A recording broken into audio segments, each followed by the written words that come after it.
You didn't like Sgt. Pepper's? Sgt. Pepper's had Aerosmith, but then they get beat up. And I was already an Aerosmith fan when I watched this as a child. It was somewhat traumatizing. You know.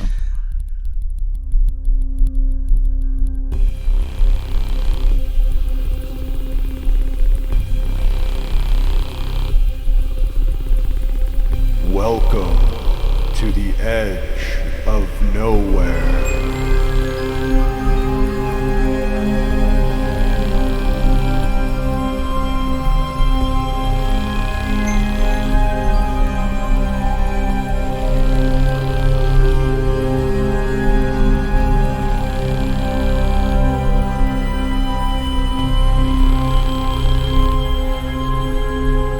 Monster Lore Tour Podcast.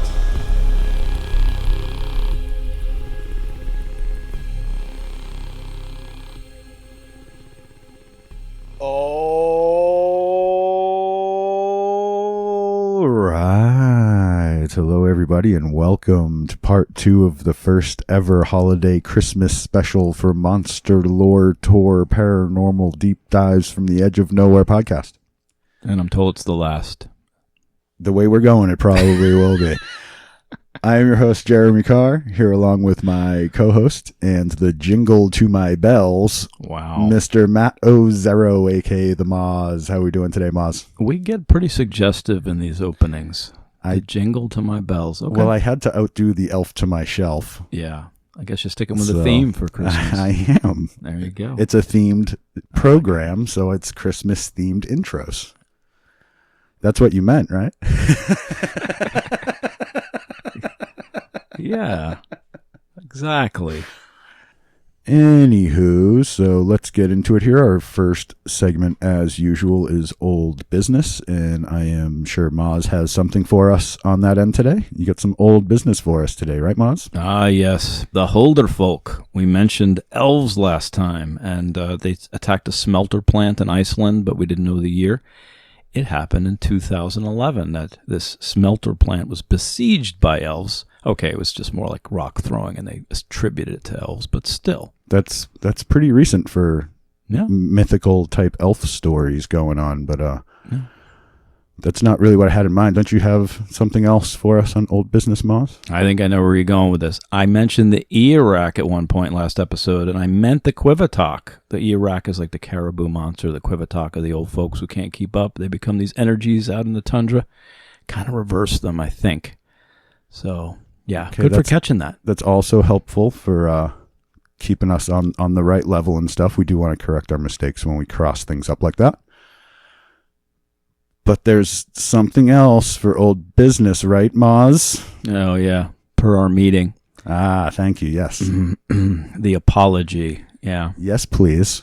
Yeah. What do we do, Ruprecht? No. We apologize. I do have an apology because we got off the rails a little bit on our first Christmas special, and we both agreed, sort of, that I needed to do this. I agreed that you need to do this. Well, here we go.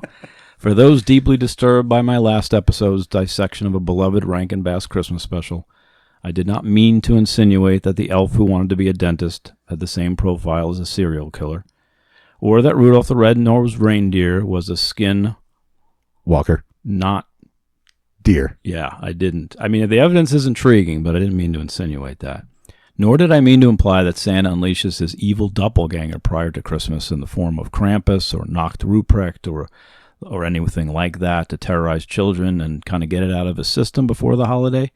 But if you think about it, it's like Halloween. You know, we have trick-or-treat. The kids do trick-or-treat, right? So Santa's just kind of doing an adult version of that for Christmas. He comes out and does the trick night, the hell night, as Nacht Ruprecht. Anyway, that's not what this is about. And perhaps most of all, I did not mean to slander or implicate the Dalang puppet masters of Indonesia as being complicit with the Rankin Bass plot against children. I apologize to them and to the greater culture of Indonesia who honor these fine beings of power.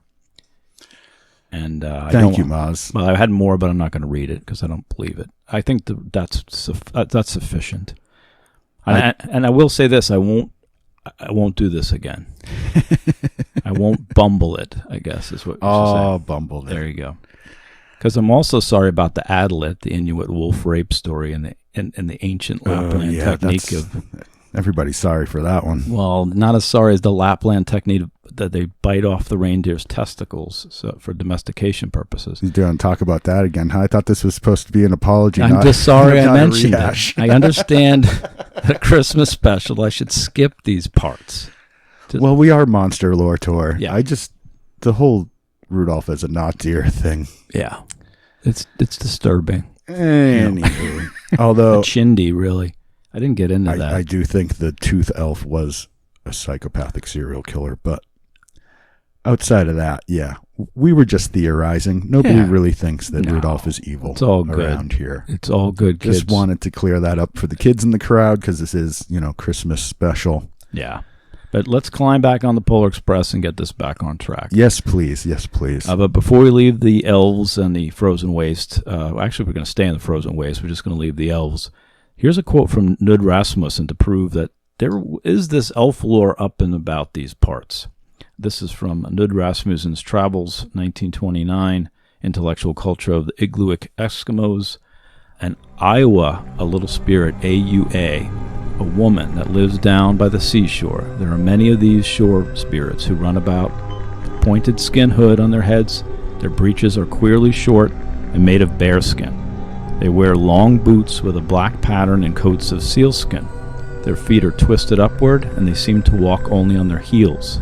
They hold their hands in such a fashion that the thumb is always bent in over the palm.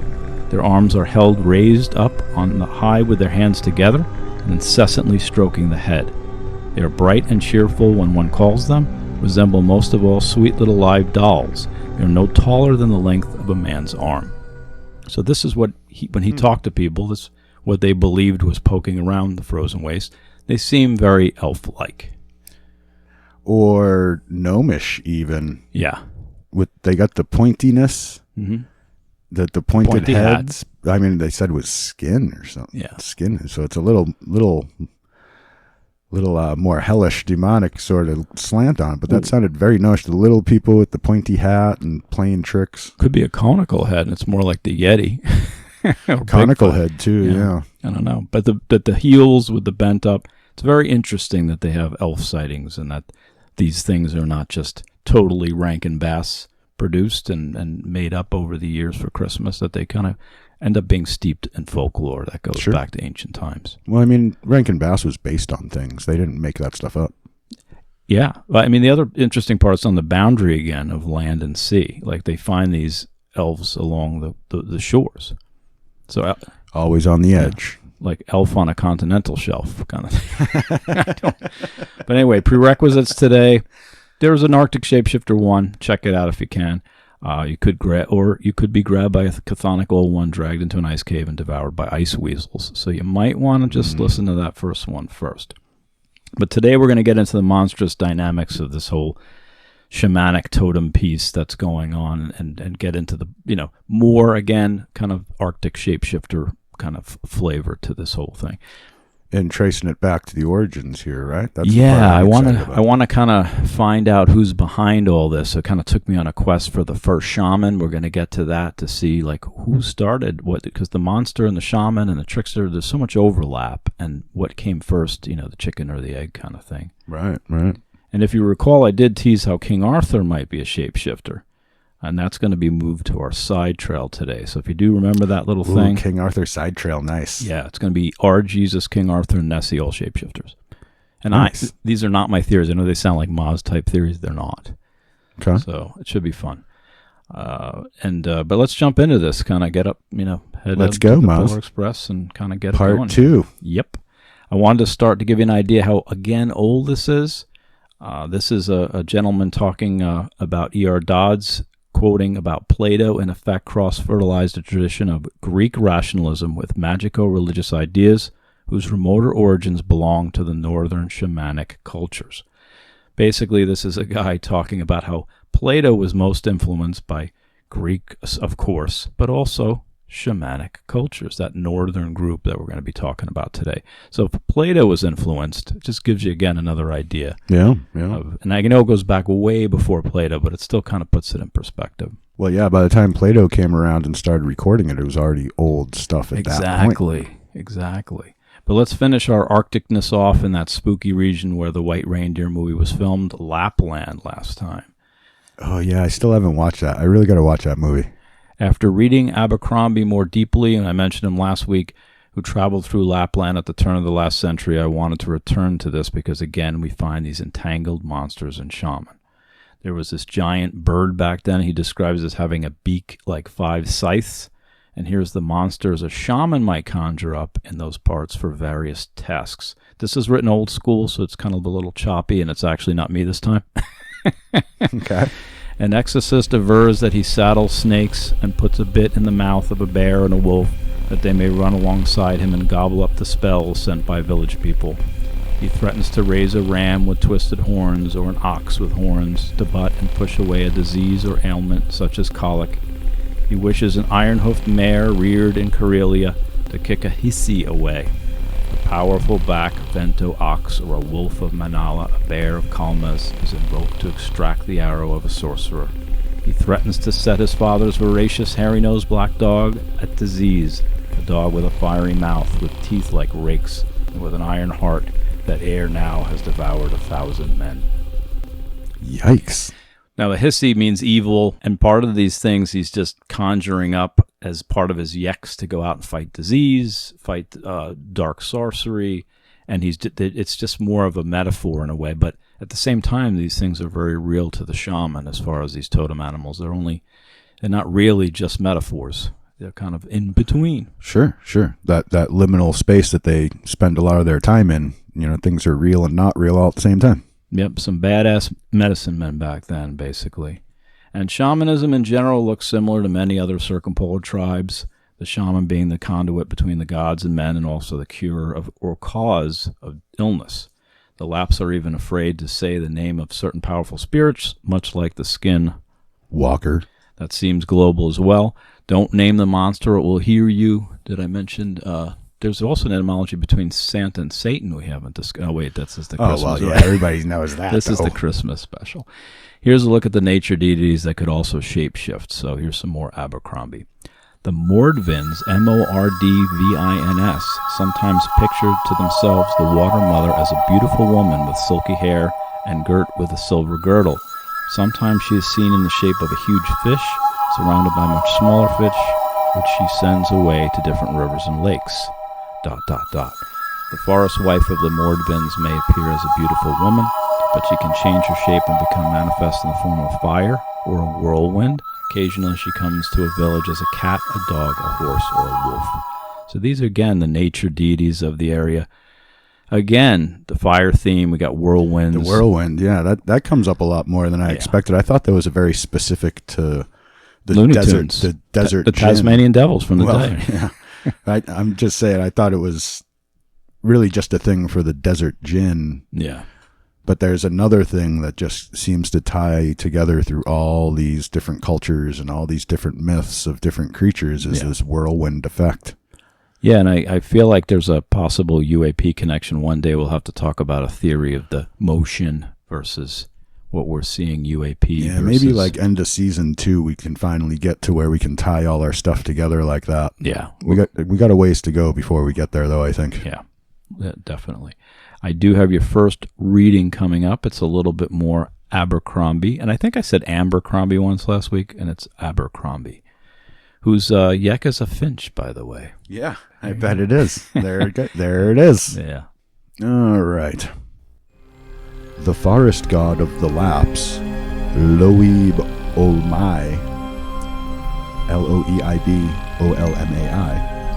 ruled over all forest animals, which were regarded as his herds, and luck in hunting, or the reverse, depended on his will. His favor was so important that according to one author, they made prayers and offerings to him every morning and evening. Under his special protection was the bear. The forest men of the Votiaks send game to the hunter and food to the cattle. All the forest animals are in the power of the forest uncle or the forest man. He is of human shape and is inclined to be bad-tempered. To see him brings misfortune, usually sickness or death. And again, there's this personification nature deity that's out there, Cernunnos, Leshies, all these other ones. It's the same idea. You come across them, it's a bad thing. They're more ancestral. They say my uncle or my father, which reminded me of the Kiowa story we talked about when Bigfoot kind of strolled into camp. A lot of times they call him my grandfather, Native Americans. It's kind of the same thing we're seeing now. This is Lapland. We see the same thing, basically everywhere.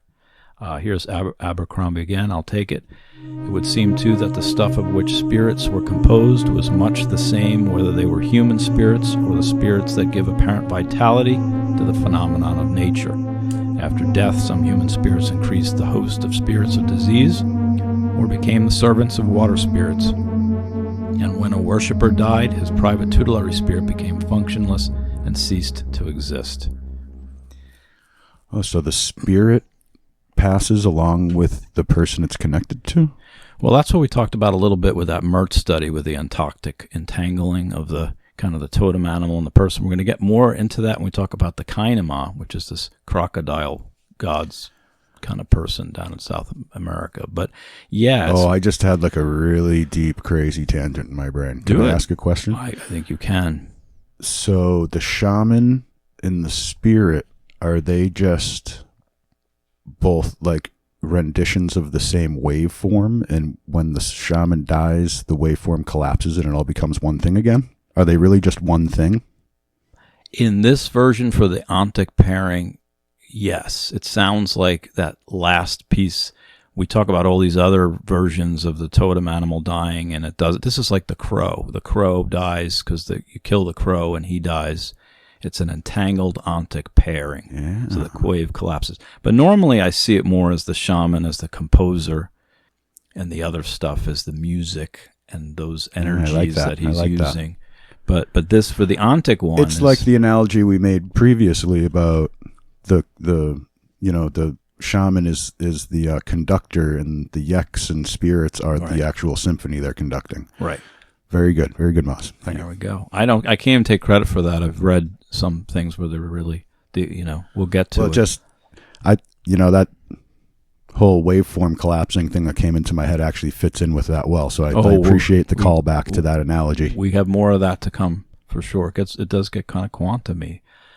We see another crossover of all shamans, devils, magic, fire, shapeshiftery goodness in one form or another. Also goes into the Lempos. As Abercromby still. Lempos are still regarded as evil spirits of the forest, in stature as tall as trees, who do their best to lead travelers astray. As the Vepsige form of the word, Lemboi, Lemboi, means not only devil but also fire, flame, and it's possible that the Lempo was at one time a personification of an ignis fatuus, the will-o'-the-wisps, a phenomenon that in Finnish is greatly termed verva, vervatuli. In many respects, he is synonymous, or nearly so, with Hissi, Peru, and evil in general. It means evil, devil. So Hissi is kind of the same thing in general. And Piru, I don't know if it's related to Preda or not. Didn't get into that. Oh, yeah, okay. But getting tall again, like the hide behind, or the longo whopper, and leading travelers astray, which is everything. Brownies and elves seem to have some of the same abilities to, quote or unquote, change their stature according to circumstances. But we see this overlap of those energies, totem, ancestor, nature. It's kind of all put in a blender. Right. Abercromby one more time. Wizards, sorcerers, witches, and diviners are to be found at every gate, at every fence, along every road, in damp dells, near water, and in fact, everywhere. Monsters on the edge of wetness. Really everywhere. Yeah. But the boundary in particular, and that's always what it kind of comes back to. It's Jeffrey Cohen's theory. Yeah, and just any boundary, tree lines, shorelines, like mouths of caves, even just doorways, like Alex Bone's story from episode 5, when him and his buddy were bicycling past that barn and the door started slamming and slamming, and there was something standing like in the doorway at the edge of the thing, like it's always at the edge of something. It's a really weird sort of thing. And even like the things that stand on the roof and look in the window. Like that's still like boundaries, you know? It's standing on the edge of the house, looking in the window, which is another edge of the house. And even if you get into the hypnopompic and Marahag stuff, you got the end of the bed and you've got on the verge of sleep. So you got between bed and not bed, and you've got between sleep and awake. It's always these in-between states that seem to be fraught with monsters for whatever reason, which we'll solve by the end of this podcast. Fear not. I hope so, man, because I'm confused. Here's more on the Yek acquisition process. And this is from Penobscot Shamanism by Frank Gouldsmith Speck. This is another old one.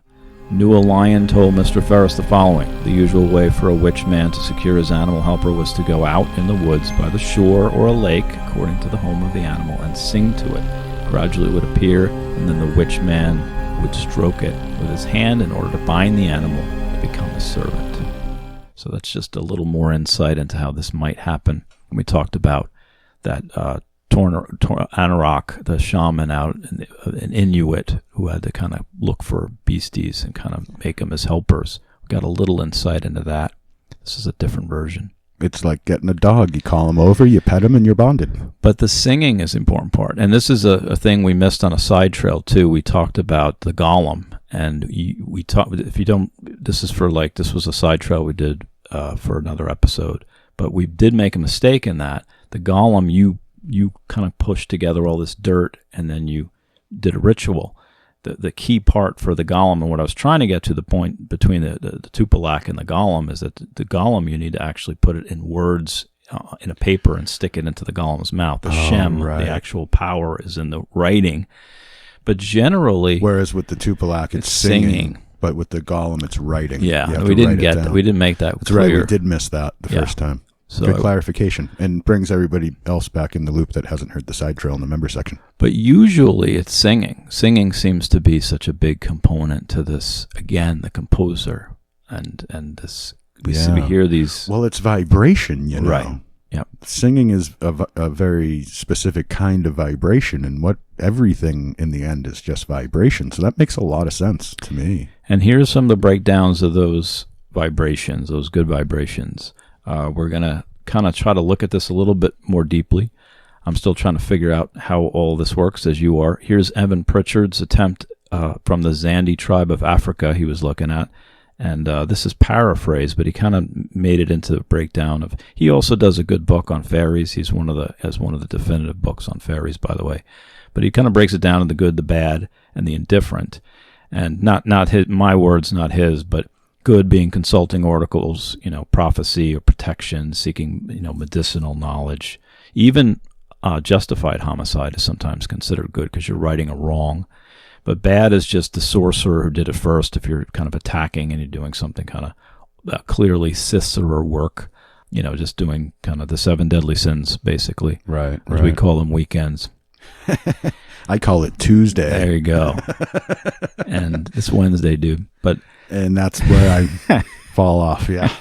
And then the indifferent, which is the general ancestral energies that are passed down from generation to generation. Shamanism is kind of this ambiguous, kind of can be good, can be bad, kind of in the middle. So he kind of breaks it down a little bit that way.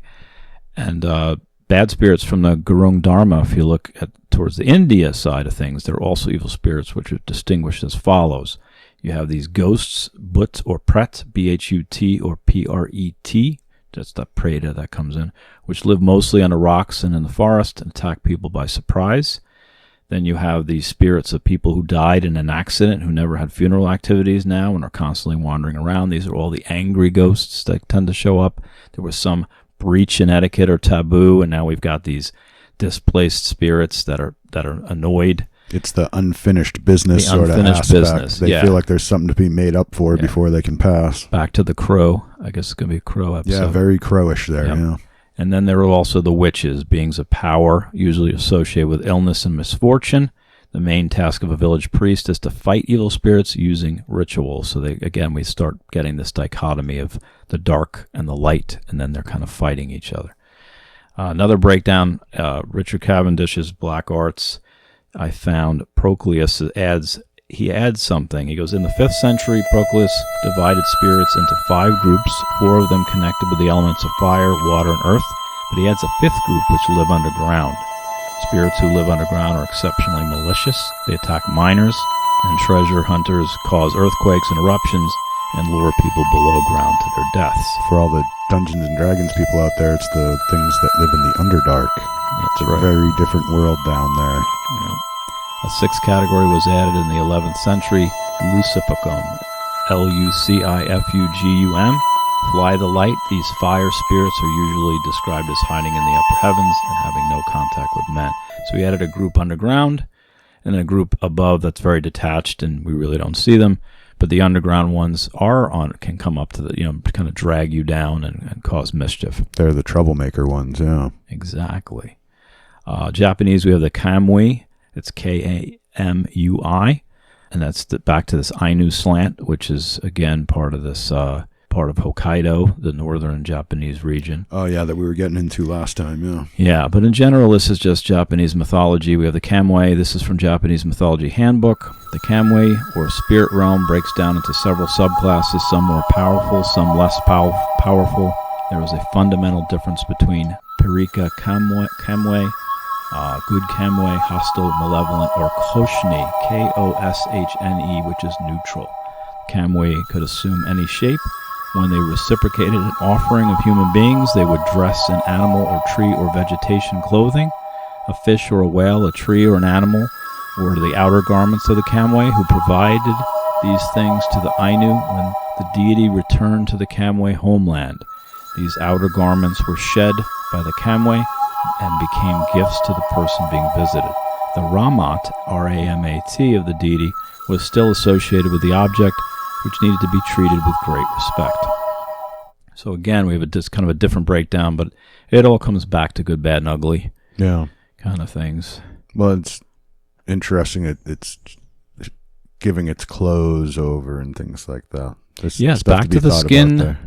Oh, It's the same walker. idea. Yeah. We're going to talk, I don't remember when we've talked about stuff, but there's different breakdowns of even where the skin ends. And I don't know if we get to that in this, or we talked about it already. It seems much friendlier It's all my notes. It seems much friendlier to just take the clothes than to take the skin, though.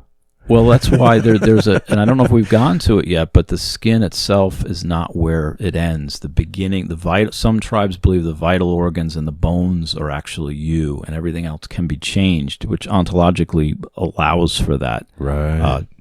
Basically, new wardrobe of kind of in this case, vegetation. They were talking plant or animal. So it gets, again, quartz we talked about. It gets crazy. But basically, one example of these that I found creepy was the yoke, Yoaki Onna. Yokai Onna, female Japanese snow spirit. She's apparently the spirit of a woman who froze to death in the elements, often connected to the personification of winter, kind of like Jack Frost's. She is a shape-shifting blizzard woman who will seduce and then freeze men to death in that order. Yikes. Yeah. So I think you're supposed to freeze your boyfriend after 5 days. I was going to say, is that why people take their clothes off when they're freezing to death? Yeah, well, that's, I think, a scientific reason, but... Or maybe that's a mythical explanation for that phenomena, that people actually get warm. Oh, yeah, they're thinking, they took their clothes off because... good point. Anyone they found frozen to death was naked, and they're like, why would they be naked? That's what they came up to explain it, because they didn't know about the science of your body actually tricks itself into feeling warm as you're freezing to death. Yeah, like that Daedalov Pass incident. Yeah, exactly. Which we will cover at some point.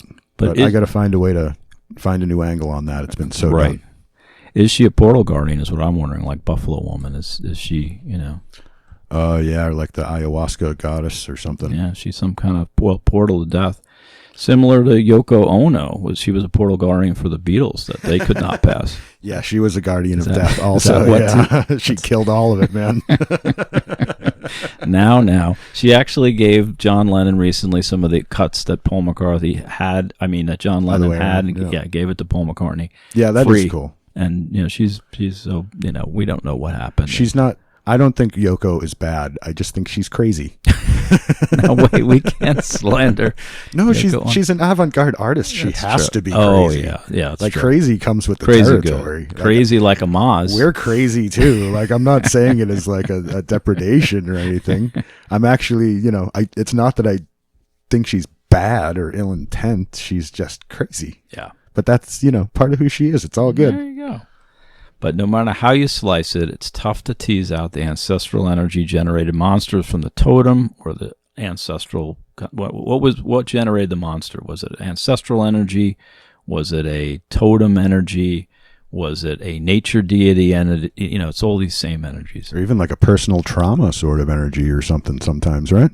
There's a lot of different things that can change your mindset to perceive more. But the culturally, they end up breaking them into these same camps. It was a totem spirit. I see. It was a nature deity. It was an ancestor energy. It was a negative, malevolent, demonic energy. Those malevolent ones are the ones that come from trauma. Maybe. Yeah. Maybe there's a connection there. But first shift, this is back to my first shift stuff. It's just medicine, would attack with potions and darts and poisons and use medicine. The second shift would be more rudimentary kind of abilities to do kind of a psychic attack or astral attack. Third attack can more sophisticated astral assassins. And fourth, of course, you can turn into the monster and kill. And the night shift, you're perhaps no longer human and just an energetic demonic force that can go out and be unleashed like the Tupalak. Yeah, then you just get into somebody and make them sick or something. Well, there's a lot of ways to do it, and there's overlap because the third, fourth, and fifth shifts could do that. But are you doing it totally as just a demonic energy, or is it part of your astral project? I don't know. It does get murky. Is the bottom line, and they just aren't easy to kind of tease out sometimes. But if you're a shaman pulling into the gas station, you need to work with landscape or elemental spirits, ancestral spirits, totem animals, or those unknown. Those are your primary, unleaded gas, or what are you running on, Duncan? Jet fuel, man, jet fuel. Exactly. And some are tutelary spirits, which also gets to be a little bit of a kind of mix-up, too.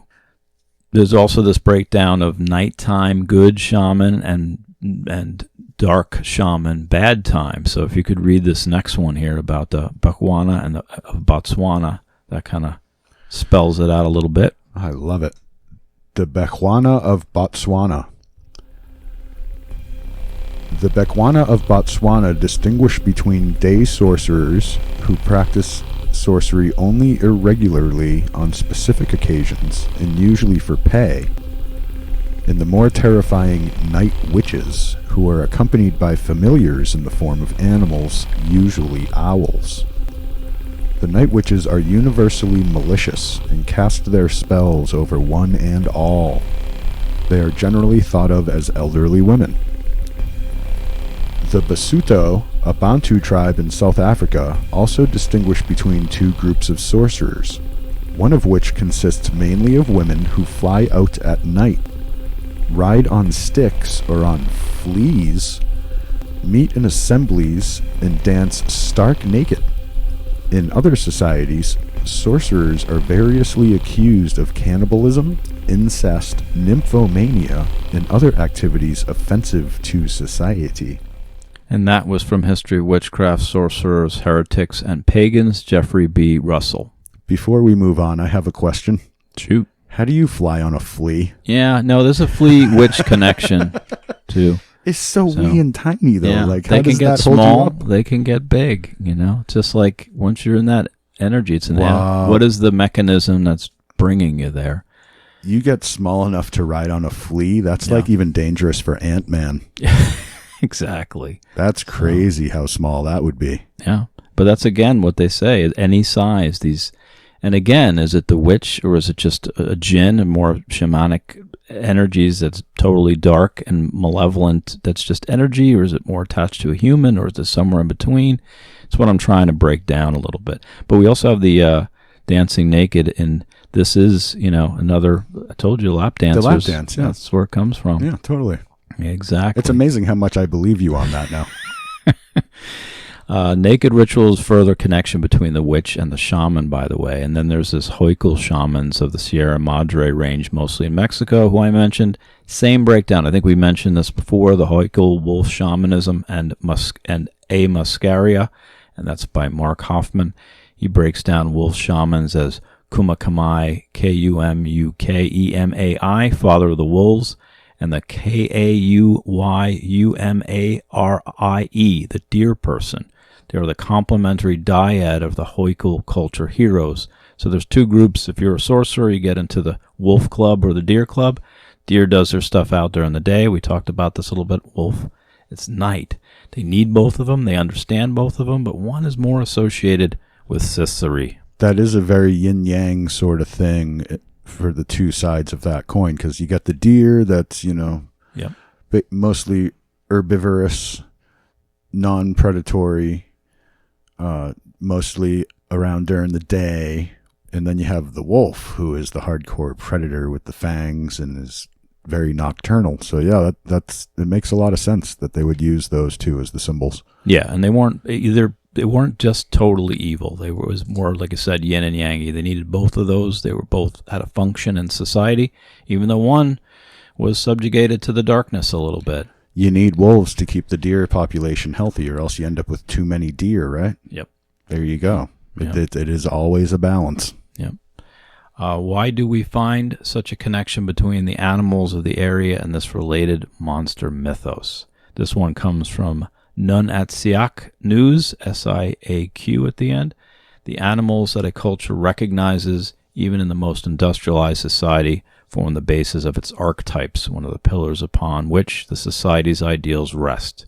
So the totem animal becomes what the entire culture is kind of built on a little bit. Right. I'm finding more of a connection in some key anthropological papers, one from India about ancestral spirits and the land, which was really interesting, so kind of put a pin in that. But today's spotlight example of energy breakdown comes from way up in the Himalayas.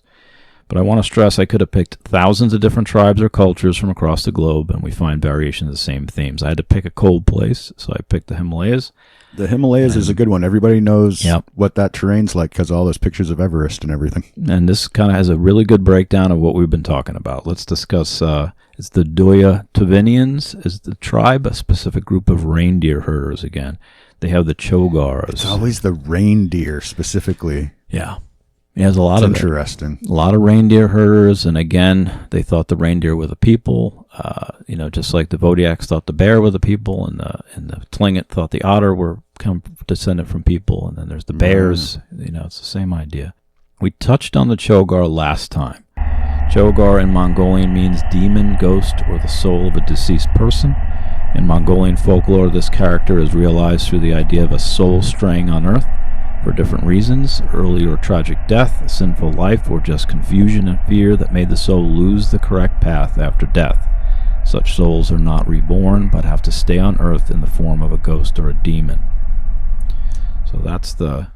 Oh, so they're not even here by choice or by just like not knowing their situation. They're actually trapped here. They're trapped. Like they can't leave. Yeah, and it's associated with a more demonic energy. That was from Soloveva, Faces of Mongolian Fear, Demonological Beliefs, Narratives, and Protective Measures in Contemporary Folk Religion. Here's another one from Benedict M. Christensen. Again, everything will be available in the show notes. Without people's bad minds and hearts, there would be no pollution. There would be no chogar. For example, if a shaman has a bad mind, makes poison, Zorlox, Xorlox, then look. Ancestral spirits get polluted. They get a bad mind. Chogars, devils, are things connected to people's bad mind and heart. So when the ancient stuff, the ancestor spirits get polluted, and the land becomes polluted, if the mind becomes polluted, it results in this kind of chogar. Living in Flagstaff for the last 14 years, I have heard this theory in many forms about what's going on up on that mountain. Yeah. Because of the gray water and them using the reclaimed wastewater to make snow on the sacred peak is not going over well, let me tell you. Because that's where... It's poisoning the spirit of their people. Right. Like, it's going to kill the mountain. Right. That's what that means. Yeah. Like, we don't understand how to translate what they're telling us with this stuff. Yeah. They're literally killing the environment in Flagstaff so that people can ski more. Yeah. And don't go where the Huskies go, and don't you eat that yellow snow either. That's also important. Zappa. But we create these things from our dark hearts. And again, they have the same breakdown. The Ezes are those landscape spirits or elementals, EZES, like the Leshy, Cernunis, water sprites. The Luck are the ancestor spirits, LUC. The On-Gods are the shamanic helper spirits, those animal totems. And again, the Chogar are these dangerous demon-like spirits, or these, ancestors that are not at rest, like the Kala of Kamchatka, or the Lempo we just talked about from Lapland. There's the Wakufa in southern Chile as well. I just came across. Same idea, same breakdown, kind of wherever you kind of look. Still from Christensen. Conducting wrong sacrifices, hunting, urinating, or digging holes in the ground results in pollution, which may anger and sometimes transform a Luck, LUC, into a Chogar. Devil-polluted places are known as Chogartai, devilish places where demon-like spirits roam, spreading misfortune, illness among humans. Did you basically just tell me I'm not allowed to pee in the woods? It's like the Brumidji. Remember we talked about I can't pee in the woods. Everything pees in the woods. I can't feel bad about peeing in the woods. I don't know. I guess I'm with you on that. We're going to have to figure out what that even means. But for the Mongolians, it's a bad thing. There's places to do everything, I guess. And maybe it's an environmental thing with that high desert kind of environment. Mm-hmm. That stuff just stays wherever you put it a lot of the time. So, yeah, I guess that makes sense. It's a culture of the environment kind of thing. Okay. Well, this might explain more. Same guy. We were told to bury the dead. They burned our On-Gods, and they burrowed holes in the earth to search for stones, and so Luck became Chogar. Also today, these tourists, they do not know, so they bury holes, urinate. The Luck becomes angry, and sometimes they turn into Chogars. They'll steal your soul and make you mad. Again, driving you crazy, another major theme. Life is mad, like completely out of your mind, not just angry. Right. I just wanted to clarify that. Yeah, and that's a common ability of these things. Well, I assume that if something rips out your soul, you're going to completely lose your mind, right? That's very Lovecraftian. If you read any Lovecraft book, just flip to the last page, and this is what we're talking about. Just jump to the end. Jump to the end.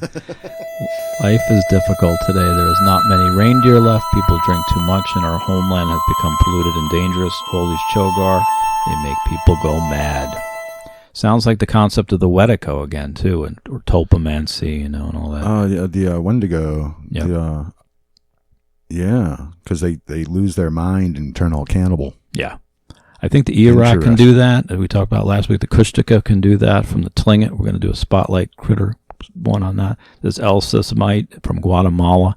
It's a lot of things that if you run into can drive you crazy. So, if a Chogar last... Including MOZ. Including MOZ. That goes without saying.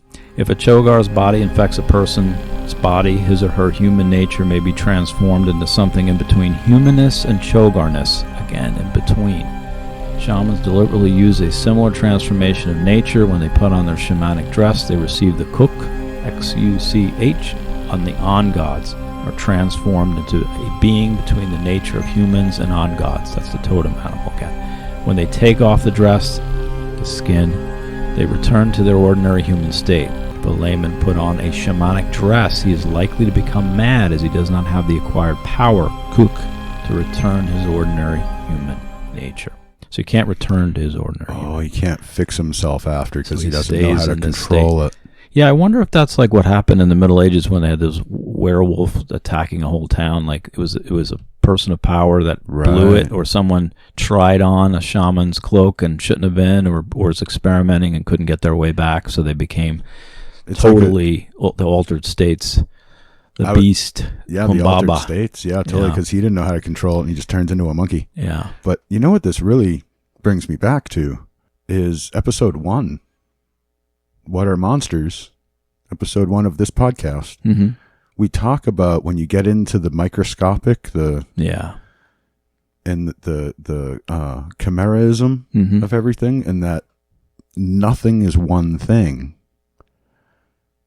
That I just realized how much that describes what we're talking about with all this whole arc of yours. Is we think of people as one thing. Mm-hmm. Nothing is just one thing. These people have learned how to tap into that. Yeah. And become all those different things that they actually are, and not because they're no longer convinced they're just one thing. I wish I had the quote, but it's that collection of shamanic energy, things that are not one thing. It was from Mary Jane Rubenstein's Pantheologies. It was the chapter Heil. There you go. You can find it back in episode 1 if you're curious enough to go back and listen. Yeah, but it's just showing how, basically on a microscopic level, it's just these battles of things battling or working together and just moving up the chain as a collection of tiny entities that are neither the same nor different. Again, in between. We keep going in between. Yeah, I definitely went up another step took another step on that road from hate to love right here, Moz. I appreciate you. That's good. It'd be the opposite. I took it from love to hate. So we took because we are the yin and yang, and we exactly. move in opposite directions, even though we're the same thing moving together. It's very quantum. Yeah. Yeah. Very shamanic and very in between. And those not prepared or put on the wrong shirt, go mad. Or you try to assimilate a totem you couldn't control, like the Kigatuluk, which we talked about in the Inuit lore with Nud Rasmussen again, where he couldn't do that one. It became a shaman killer. Right. If the shaman doesn't control it, it turns into a hunter of the shaman. Yes. And the Indo-Vedic mythos, they're known as Kublai. In the Iglulik language, the helping shaman spirit is called Aperfat, or the one that exists to be questioned, which sounds more like the Greek daemon, but that's the totem as being more of a tutelary spirit. So there's that overlap again. Is it tutelary? Is it totem? It's both. Exists. Is it a floral wax? Is it a dessert topping? It almost sounds very oracle to me. Like you only go to it when you have some kind of big question you're looking for an answer to. Well, Socrates had Phaedrus, and Jung had his daemon as well, and they had this kind of open dialogue. Yeah. But since we're in Mongolia, I have to ask, what if a Yeti's yak were a yak? I wrote that ahead of time, but I just had to share that. Yeti's yak. Yeti's yak was a yak. Yeti's yak. Yeah, could be. I mean, I'm gonna change my name. But I just saw this bit on a show called Evil Encounters, where these two teenagers. This is a kind of a TV show. I think I caught it on YouTube. Wandering through the woods, taking pot shots at whatever. This is the quote of theirs: "Whatever came into our crosshairs." That's what kids do when they get little guns, and they go out into the woods and they shoot at things. A Sasquatch ends up chasing them all the way back to their house, enraged, like smashing garbage cans into the side of the house, pounding on stuff like it's going to kill them. And they really thought this thing was just going to tear them limb from limb. So I have a theory about this. What if the Sasquatch, they've just taken pot shots and they shoot something that was the Bigfoot's yak, and they knew it wasn't for hunting? Like maybe they can determine you're looking for food. I understand that. These kids are just trying to shoot things and keep walking. If they shot and injured the Bigfoot's yak, that would actually make a normally docile entity not so docile. Yeah, that would definitely enrage them. And I mean, it also can play into our theory about the guardian. Right, exactly. The guardian spirit kind of thing, that those kids pissed off whatever was in control of that woods enough that it physically came after them. We just talked about the Lempo, which was the Lapland guardians, but again, we come across these nature deities everywhere. Back to that yak transmutability piece, there's one more piece from Brad Steiger again.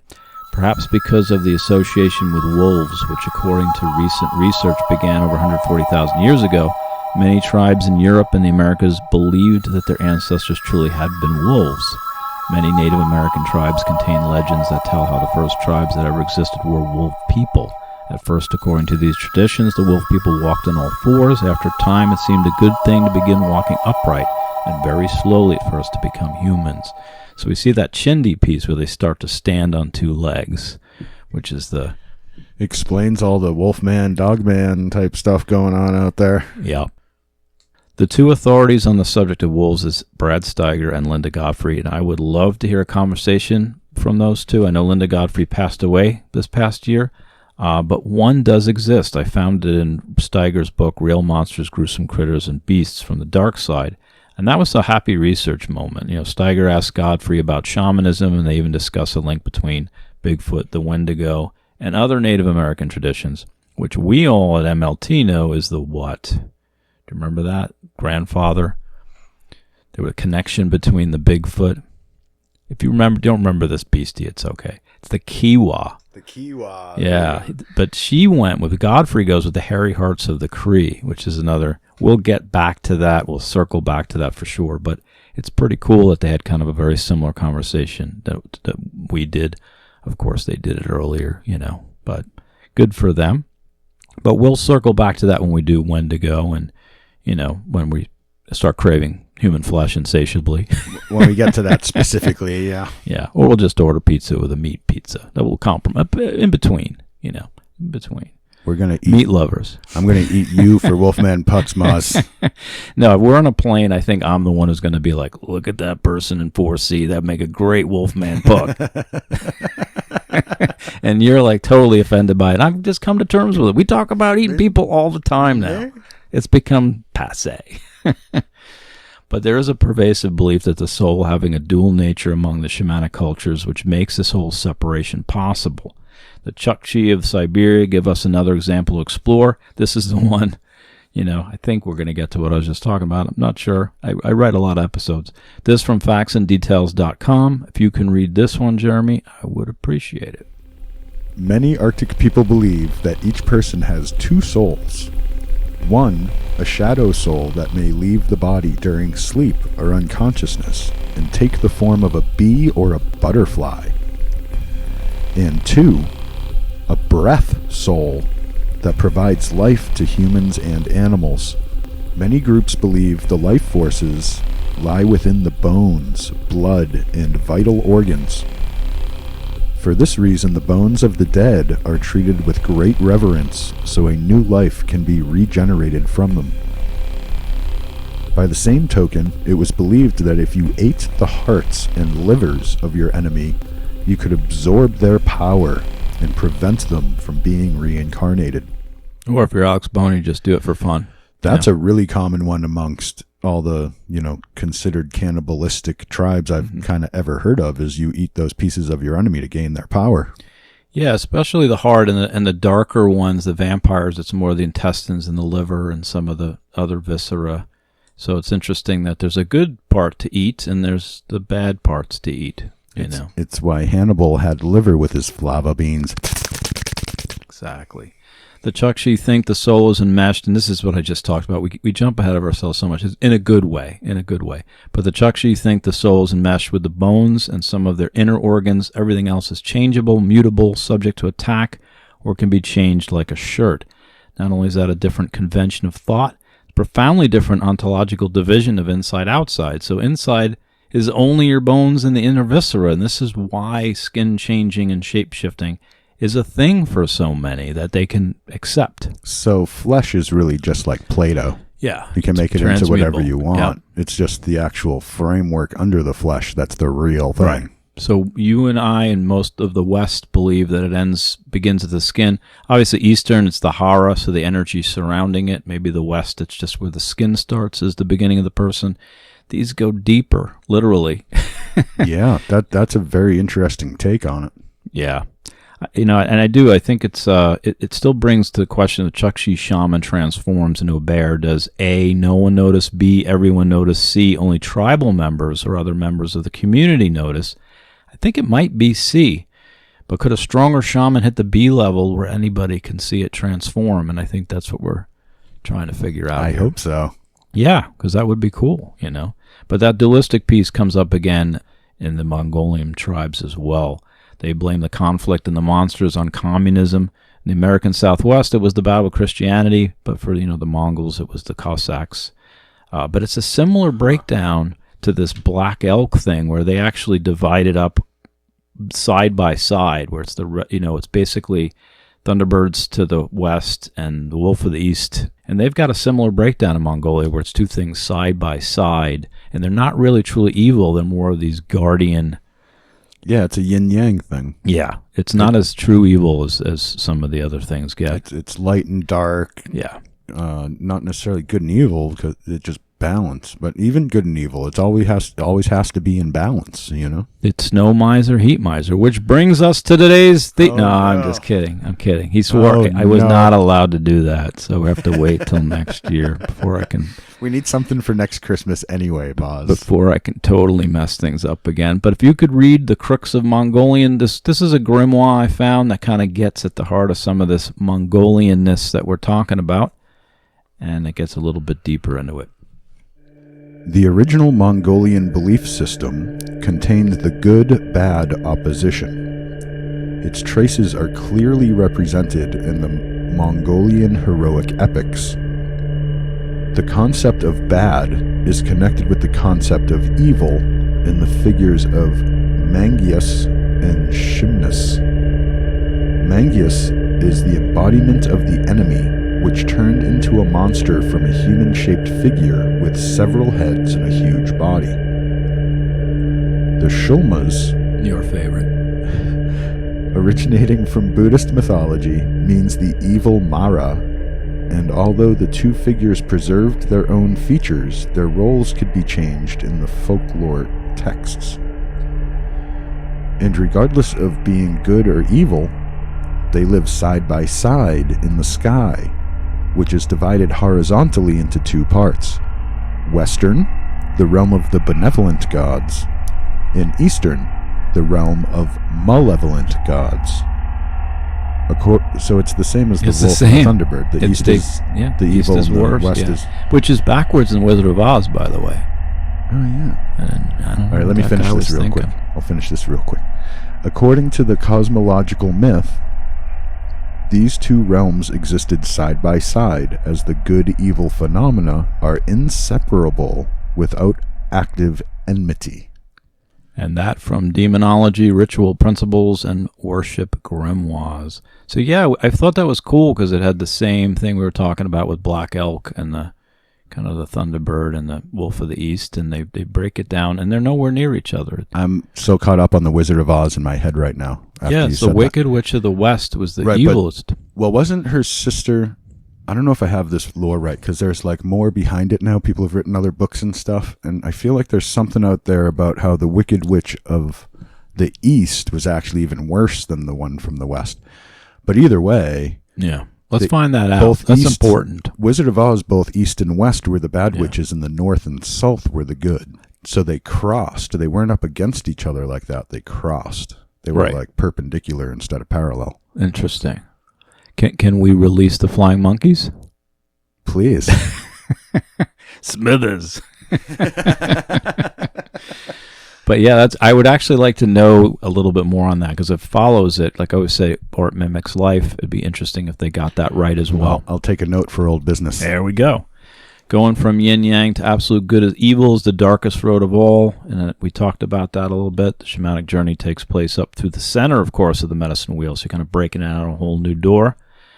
Or from this other grimoire, actually the same grimoire, the evil earns its importance only through the primary dualistic opposition of world concept, we humans and other realms, or spirits and gods. A conflict turns bad into evil. In our case, it is the sickness of sun spirit caused by the Eastern ruler, who was originally only the bad, not evil phenomenon. So we have bad turned evil, usually with the input of colonization. It seems to magnify that for whatever reason. I mean, because it's terrible. It ends up being terrible for the people that have to endure it. So it is a scale. Like, you can be bad, but not necessarily evil. Well, like there's in-betweens. You're not all or nothing on either side. Or it is more yin and yangy again, where it's not something that's necessary. The wolf isn't bad by eating the deer. It's balancing the population. It's taking that step further, and then just, killing all the deer for sport would be that step in that wrong direction. That's where you go evil. It's when you're mad at, make it piss off a Sasquatch and he tries to eat you. Yeah. Don't take pot shots in the woods, kids. The Sasquatch will get you. As another side theme, guardian therianthropes pop up again in the north as well.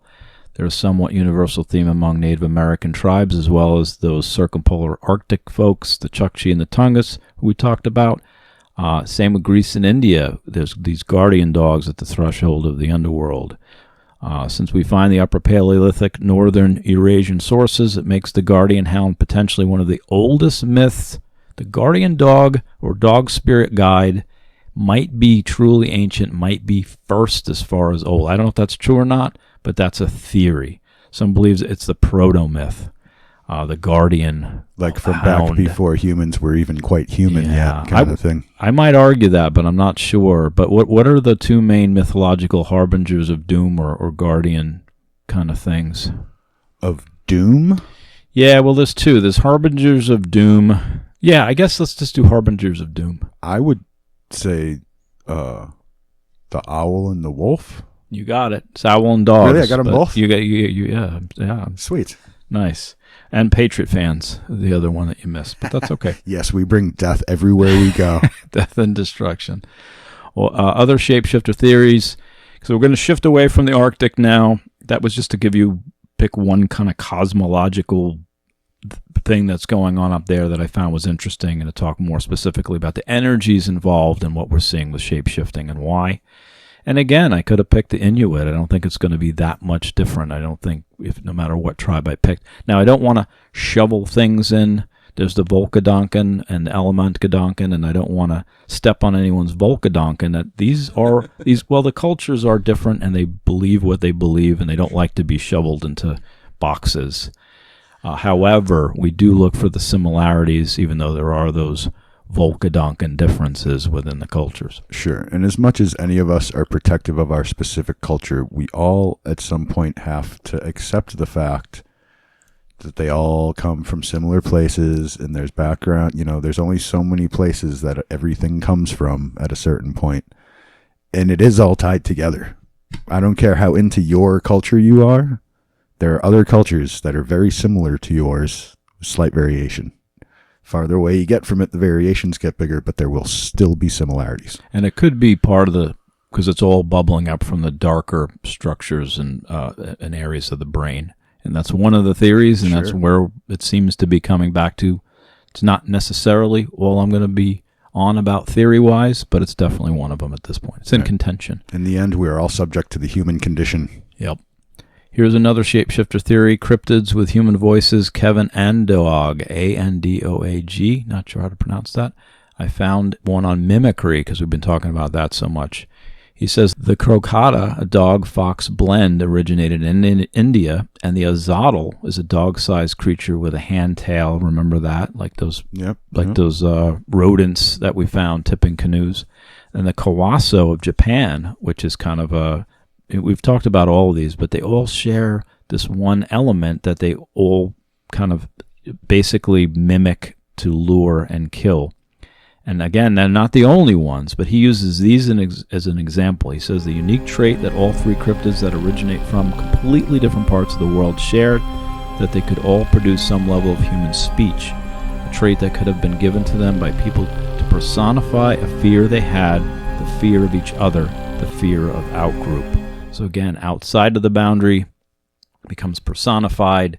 This becomes something that can mimic and lure you back over the other side of the boundary. It's generated from within the culture's fear of things that are outside, and that's why it gets this personification of speech. The fear of the other. Yep. It's in everything. So this is a variation of, the adlet we talked about last week, which we won't, it's still a Christmas special. Represents the enemy infiltrating the tribe, the outsider, the child born of a wolf, the lycanthropic enemy within. And fear of outgroup, and this is back to Kevin again, is part of this monster theme because it is outside the boundary of society. Christianity drew such a stark line. Everything on the other side of that line became demonic. And the old god became a demon, and the old shaman became a monster, and the old belief system was banished beyond the boundary of acceptable. A similar but opposite event happened to the occupied and apostolicized tribes.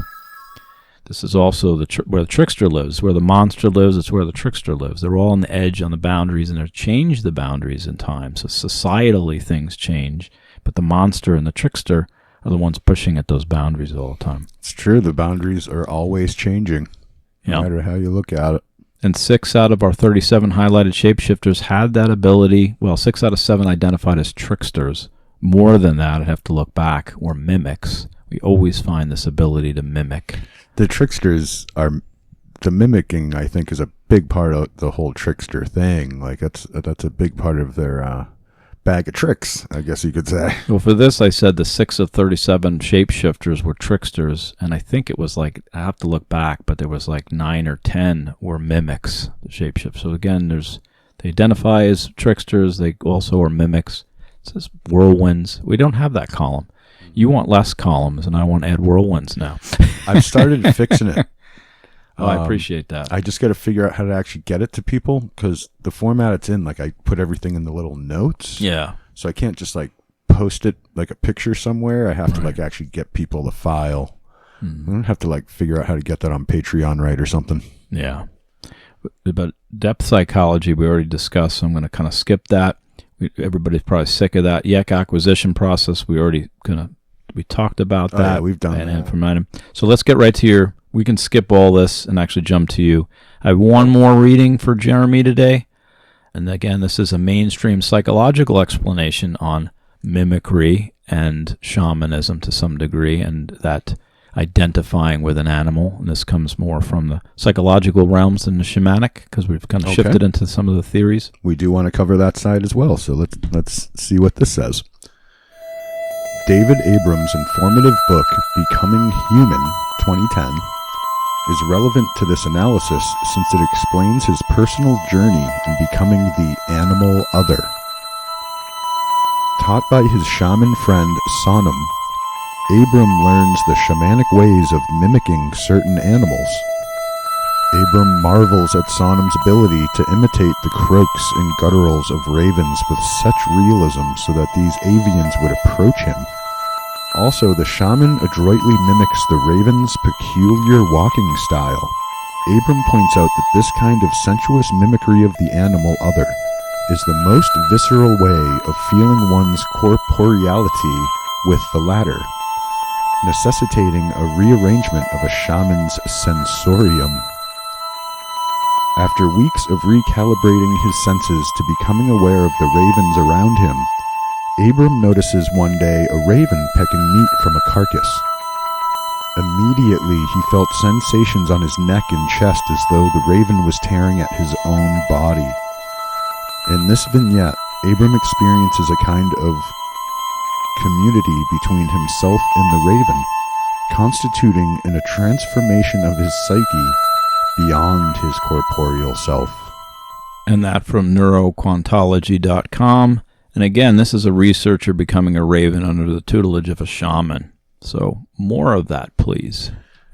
I find it interesting, though, that he's attempting to commune with the raven, but once he has kind of that, for lack of another term, kind of connection, Satori moment when he's like, oh, I feel it. He's actually feeling what the carcass feels, not what the raven feels. It's creepy. That's weird. It's weird, yeah. But I would love to see more on this. When I catch anything neurobiological that relates to what we're talking about, I'm going to try to snag it. Yeah, I'd love to have like a whole episode on that stuff. We'll get there. If I can find stuff that's worth bringing and new to people, I will do that. Other thing, we're just going to go over it because we already talked about it, so just briefly, but that 4 to 4.5 hertz is reached through shamanic drumming, and that's also the visionary action zone for meditation. There's that vibration thing again.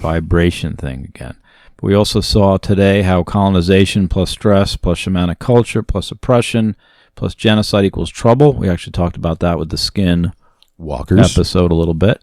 It spells trouble, basically, and you end up with these third, fourth, and night shift work going on the Nawal side of things. Well, yeah, I mean, bad begets bad, and things tend to multiply when it keeps, happening over and over and over again. It's like exponential growth of bad. Yeah. Yep. And then it's like in the Wiccan side of things, you put out bad, you get threefold back. Yep. Good or bad. You put out good and you get 3 times as much back. You put out bad, you get 3 times as much back. You're going to get back what you give, but more. You're going to get back more than you put out of what you put out. Yep. So that's why we want to be on the journey from hate to love, not love to hate. I always have to check you and make sure you said it right. Correct. From hate to love. We're traveling toward love, MOZ. Toward love. I gotcha. I'm there. I'm trying. Are you, though? I'm sorry. Let's read the rest of my apology now. We'll just have you do another one next time. Yeah, you should see what he cut out. I mean, you thought that was bad. But I also have a first shaman theory I wanted to get to because that's what this is all about. A little bit, I became fascinated with the origin mythos of shamanism. How do we get here? A story of how the first shamans came to be. This comes from Jaguar Bird that I'm going to read, and again, it'll be in the show notes. In the very earliest times, man lived in the dark and had no animals to hunt. They got their food from the earth. They lived on the soil. They had no shamans, but they knew sickness, and it was fear of sickness and suffering that led to the coming of the first shaman.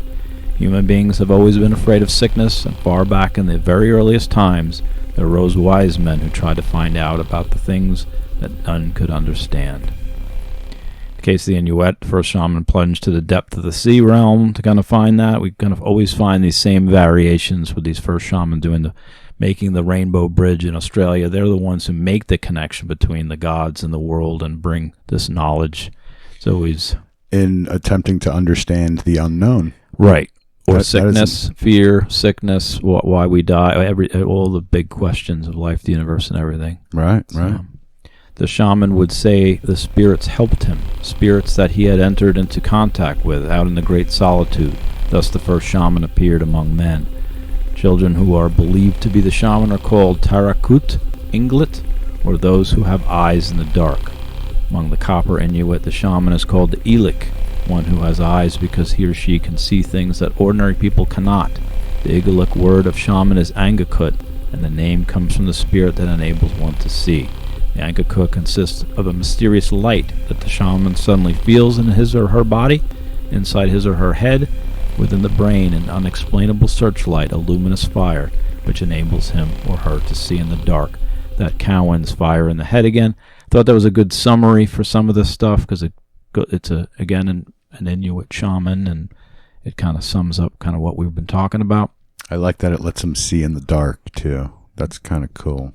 Yeah, and to see what is not seen. That theme is throughout shamanism. Yeah, I mean, taken both literally and figuratively, there's a lot to that. Giving them the ability to see in the darkness, especially if you're talking Arctic type cultures, because some of them live in a place where it's dark for a long time. That's all right. At once. Yeah. But yeah, both literally and figuratively seeing in the darkness. Mm-hmm. Yeah, that's a really cool philosophy to get into there. Yeah. And Joseph Campbell, the myth guy, he came across a thing where he calls the first shaman the super shaman, which I term now Uber Ishta Monstrum. Because there's also a monster. I make up words, so that's what I do. Uber Ishta Monstrum. Yeah, I'll work on that in my my wordsmithing skills. But interesting, shaman are sometimes described as jugglers from the Ojibwa tradition, which is medieval trickster Jung talks about. The shaman is in charge of the shadow, another Jungian tie-in. So the first shaman, I think, is our Mr. Perkin-Jenkins. He's the guy who creates monsters. He's the one who generates monsters. He's the one who connected between the gods and earth. He brought some good, some bad, some ugly. He's often associated with the evil brother, though. But he gets the work done. See, Jeremy, I get the work done. Well, it's like when you get into the vampire mythos, and so many vampire stories always say there was the one original vampire from which it all sprung. Yeah. The shaman is kind of the same thing. It all came from that one spot. That one guy figured it out, and the knowledge has been getting passed around ever since. That's why Lestat went looking for the first one, My favorite vampire. There you go. This from the Midewiwin, or Grand Medicine Society of the Ojibwa, by W.J. Hoffman.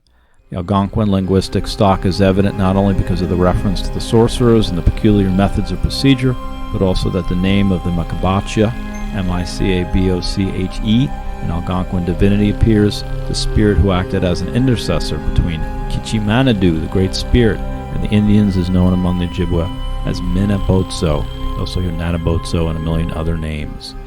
There's a kind of a story I came across in Alexander Eliot of Nanabotso, and he's associated with the great hare, the rabbit, but he also has a brother, Chibayabus, who the Manitou, which they describe in this one as the Manitou. I always thought the Manitou was just a great spirit, but this is more the Pawnee ancestral spirits, kind of ganged up and attacked the brother out on some thin ice and drowned him.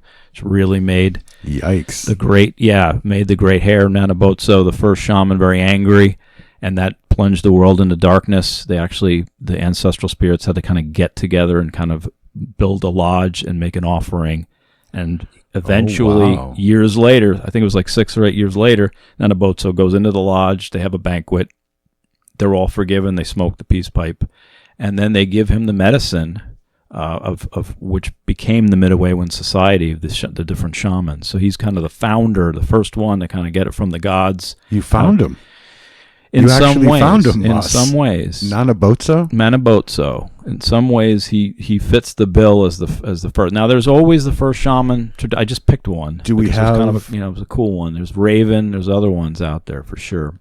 Do we have a timeline on this guy? How far back are you going? It just goes so far back into the dawn of time, and every first shaman is the origin myths of a different tribe. They all have the same similarities. Like I said, I really was debating between Raven and Nanabotso. Today I went with Nanabotso. Maybe we'll learn about Raven another time, but he's definitely another changeling, first shaman-y kind, and there's a number of others from a number of other tribes. You found the first shaman, Moz. See, this is why we need a podcast. Yeah. Well, again, everyone has their first shaman story. I picked one because I thought it was kind of, again, it was related to that. It also relates to when we do Kushtaka, because he is a giant hare, but otter is the main medicine. Well, basically he uses the otter as a yak, which is the Kushtaka, which is half man, half otter. So there's all these tie-ins that are going to come when we do Kushtaka. They're all working together. They're all working together. It's a conspiracy. But some believe it's a cryptspiracy. There you go. But some believe the existence of the Midawaywan Society of the Shamans are strengthening the case for how the circumpolar group of Greenland, Iceland, Scandinavia, Siberia, Canada, and northern Japan really had all these similar mythic origins. When you read the Algonquin tales, they do seem to tie in with the tales from the Norse Viking area as well. So you talk about trying to flip to the other side. Charles Godfrey Leland makes a compelling case. It's an old book. It's on Internet Archives, the Algonquin Legends of New England. He finds Loki. He finds some similarities. If you actually read it with that lens, you can see what he's getting at, that some of the Algonquin stories sound a little bit like some of our Nordic Thor and Loki stuff. Oh, yeah, sure. Yeah, it's kind of cool. But Nanabotso is described by the Ojibwa as a master shaman who trains the first shamans, eventually becomes the Midawaywan. He also can turn himself into a tree trunk as a shapeshifter. Whoa. Now, put a pin in that, because we're going to get back to why a tree trunk ends up being important. I don't know where and when. I'm going to have something to say on that. Yeah. When are we doing that? I don't know. Okay. I get lost. I don't put a pin in it. I hope someone's keeping track of these tree pins, roots, because man. I have no idea. Oh, yeah, you go mycelium. No, not even that. There's magic in tree roots. But yeah, we'll save that for another time. There you go. So he's a proto-shamanic Prometheus-like figure who brings the tribe the shamanic and thus forbidden knowledge. He challenges the power of the gods. He creates this cosmic tension, this power struggle. It is the same thing in a lot of different stories, but I chose him as our Mr. Perkin Jenkins, the monster creator generator creature of the week. So that's great that they actually have the mythos on where the stuff came from. I thought it was a mystery of time, but there's actually stories behind it. I mean, mythic type stories, but still that can help lead you to some real truth, maybe, ultimately. Yeah. I mean, we'll return here for sure, but I think we should end with Cthulhu. Everything ends with Cthulhu. Yeah, I think we should. Or Kandarian demons, or, Gozer, the Gozerian. I don't know how we'll tie that in, but let's just... Gozer is like Cthulhu's puppet, man.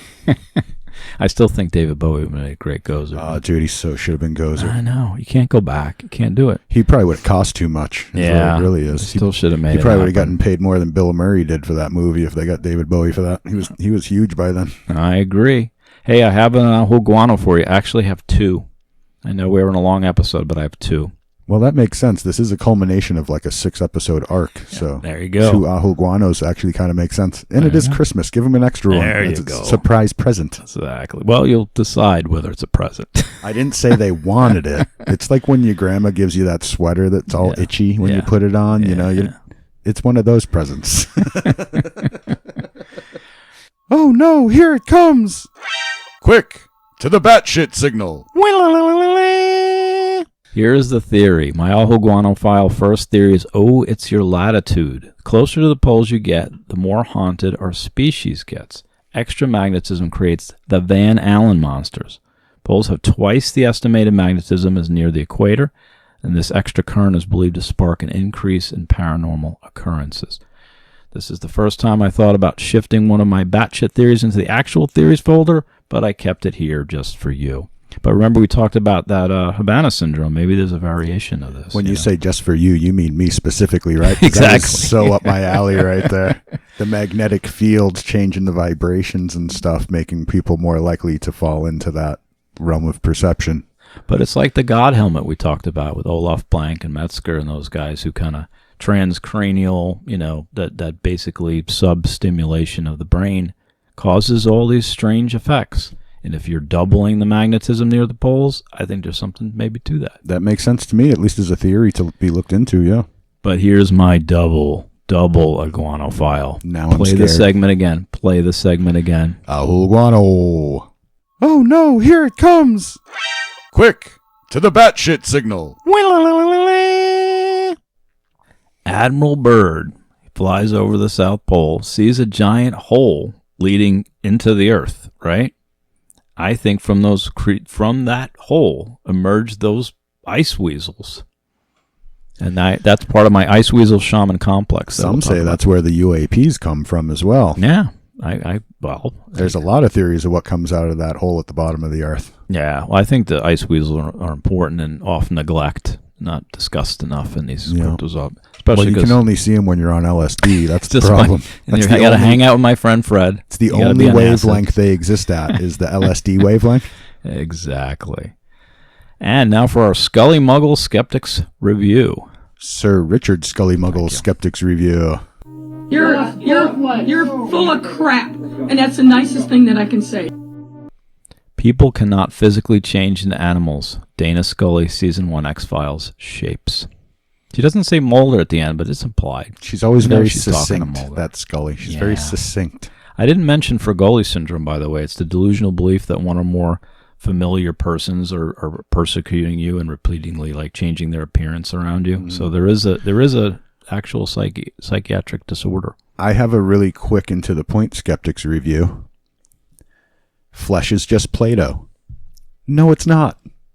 There you go. That's my skeptics review. Wow.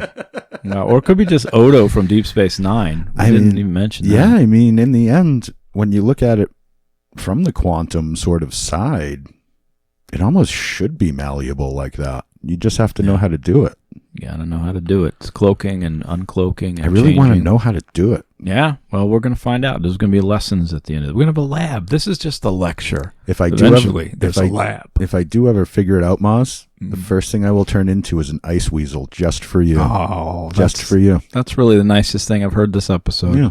So, but anyway, there's also exopraxia echolalia, some type of automatic imitation that these creatures possess. I don't know if it has anything to do with mirror neurons or not. I'll have to go into that more. But I want to kind of wrap this up because this is a long episode, so I'm trying to get through this. But I did find this great breakdown in Roger Walsh's book on shamanism, where he compares schizophrenia to the shaman to the tantric meditator, and he kind of checks the boxes of where they're similar and where they differ. Really interesting. Almost a good side trail-y someday. There you go. Kind of thing. That does sound interesting, yeah. I'd like to read that. Yep. And Us Files, you might have noticed no Us Files for this one, but Jeremy is planning to hunt some ice weasels next year. He just said it. His first expedition to the frozen north turned up nothing, like you had to lick your pickaxe. It was... Nope, nothing. It was just it was a preliminary kind of scouting mission. I was literally only in Alaska for 3 days.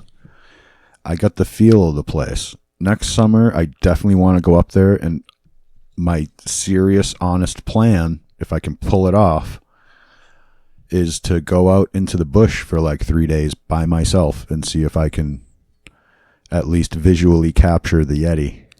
And for your tenacity going back up there, we have some plans to catch some. Now that we understand what we're looking for, we might be able to find some. But for your tenacity and going up there again, I would like to give you Mad Cujo's. Oh my God, I won a Mad Cujo's award. Mad You do. I mean, you haven't even gone yet, but you already went once, and there's some pretty exciting thing. And you're going back, and you're going to find something, and it's very exciting. So I won't be joining you.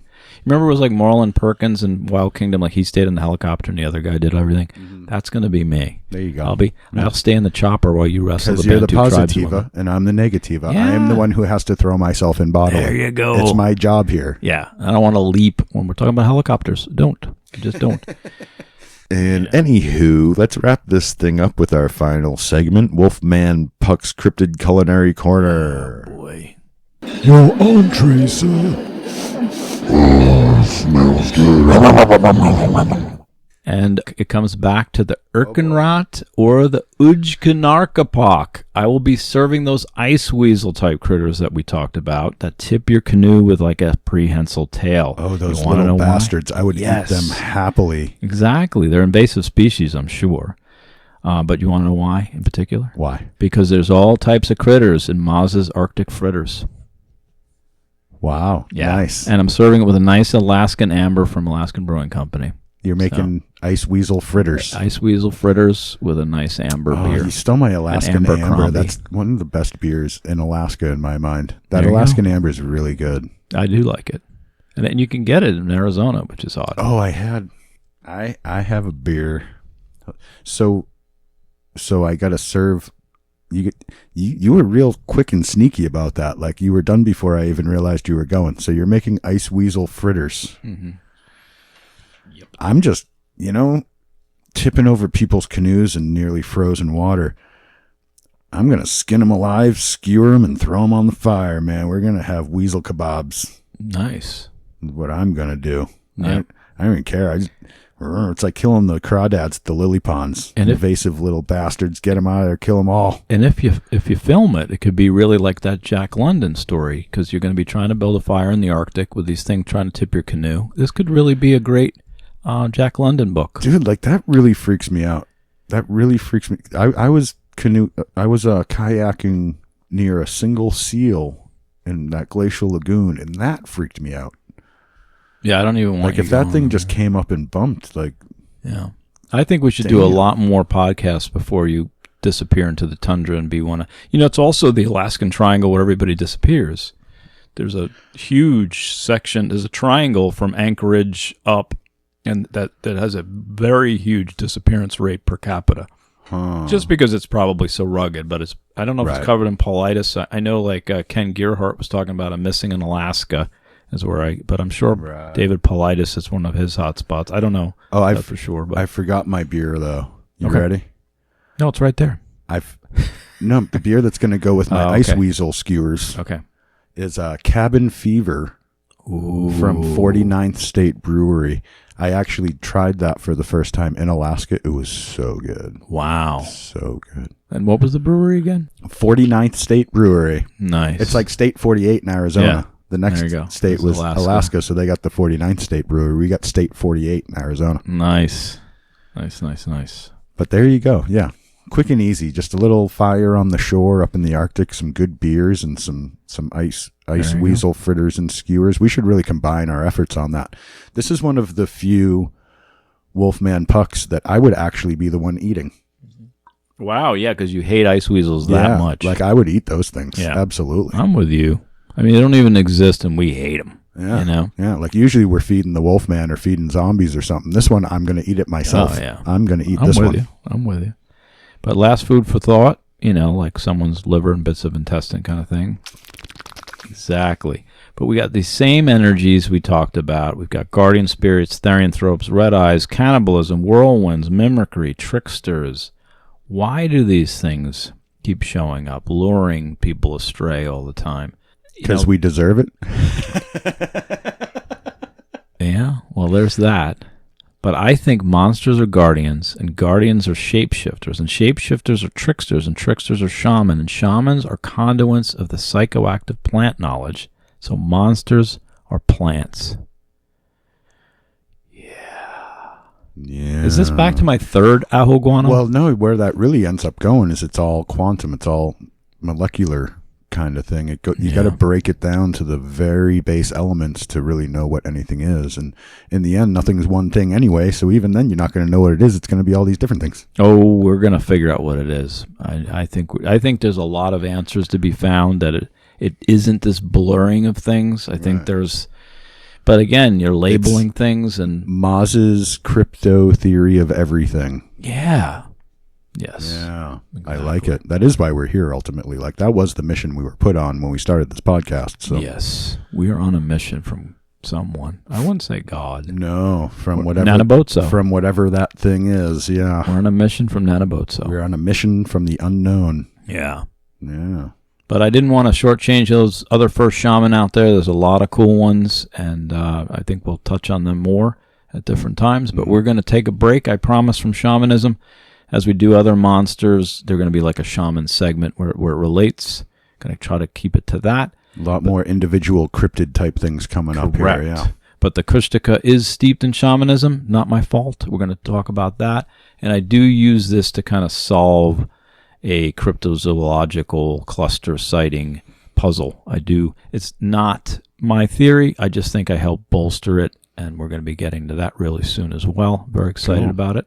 I am excited as well. Yep.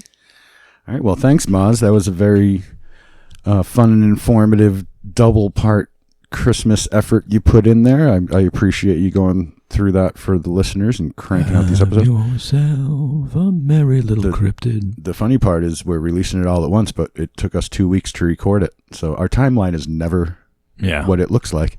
But hope everybody enjoyed this episode as much as we enjoyed making it. If you really enjoyed it, go check out our Patreon, patreon.com/monsterloretour. You can get in for as little as $5 a month. We stay ahead by usually at least a month, if not more, on our recording schedule. And we put out a side trail for our members, which is kind of a little half-hour or so long bonus episode after every episode in our member section as well. Can we sing Ice, Ice, Weasel to end this? Ice, Ice, Weasel. And on that note, let's get the hell out of here. Thanks for coming, everybody. We'll see you actually tomorrow with our normal Tuesday drop, because this is a Monday Christmas special. Till then, have a good one, listener. Is that from Vanilla Ice? Yeah. Vanilla Ice Weasel. Oh, Vanilla Ice Weasels. Yes. Just blend them up. We just made dessert. We just made dessert. Woohoo. Nice. Ice. Nice, Mozzie.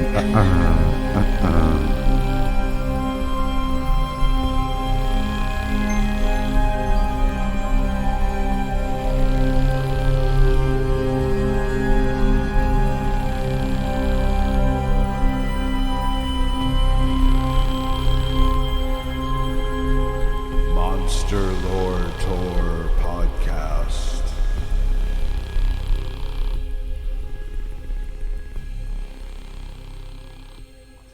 Yeti yak yak. Don't talk back. Exactly. There you go.